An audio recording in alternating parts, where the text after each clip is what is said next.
Okay, good morning, good morning, good morning. So, sound check 1 2 3. So, yan.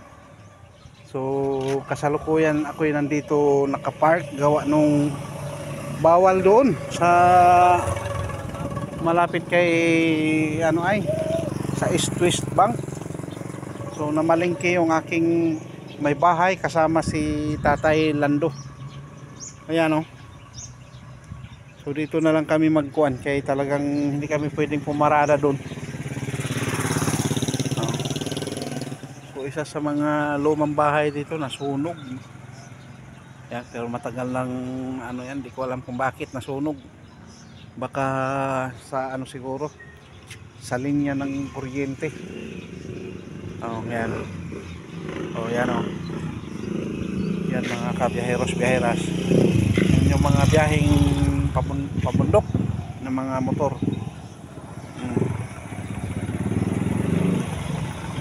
Yan. So exit area ito.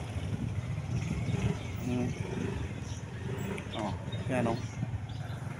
Pare dinamuhan na. Inubuan na ng maraming damo. Baka may ahas na rin dyan. Kaysa libro nga may ahas. Ayan oh. Shout out sa anak ko nakahiga-higa at nakapanood ng di ko alam kung anong pinapanood niya.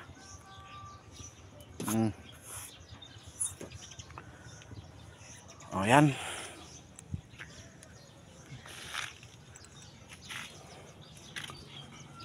Okay, dito lang namin aantayin yung aming namamalingki.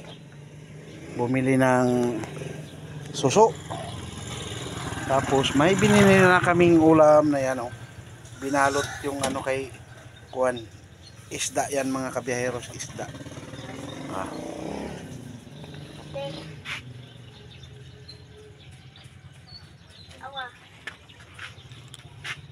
Wag.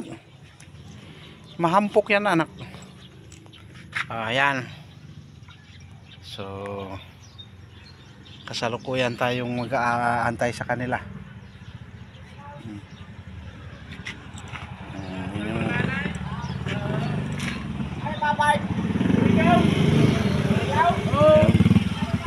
RE Bajaj RE. Dito tayo sa likuran.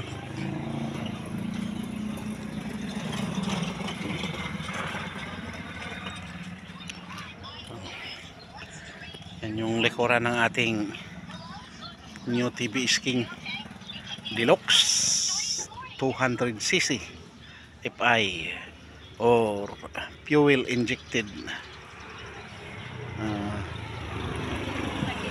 Ang kagandahan lang talaga nito mga kabiyaheros-biyaheras no. May 200 pesos ka, full tank na yung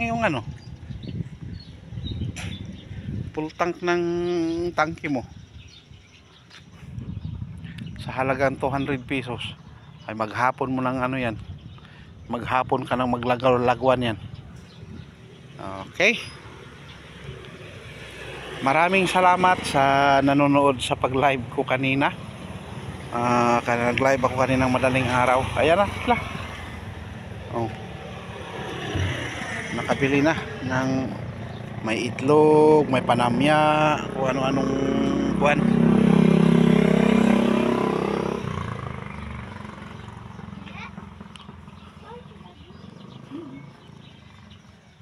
Naning kuloy tay? Wala pa?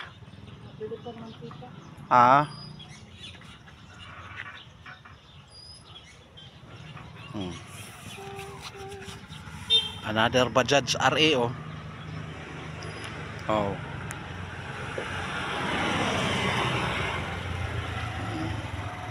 Another Bajaj RE.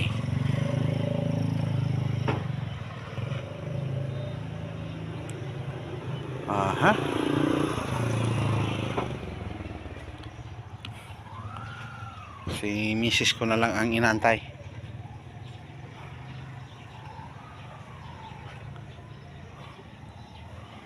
Ito yung mga traditional na mga tricycle, mga kabiyaheros-biyaheras oh. Ayan oh. Yun ang tradisyonal. Tapos yun naman ang nagbibenta ng mga isda na naglalako sa mga kabundukan.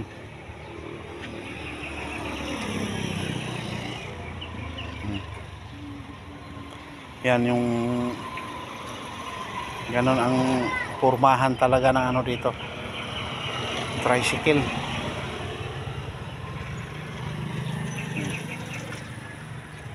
Okay, hanggang dito na lang muna ang ating videos for today. Another day, another vlog tayo, another episode sa buhay. Bye bye, God bless, and to God be the glory.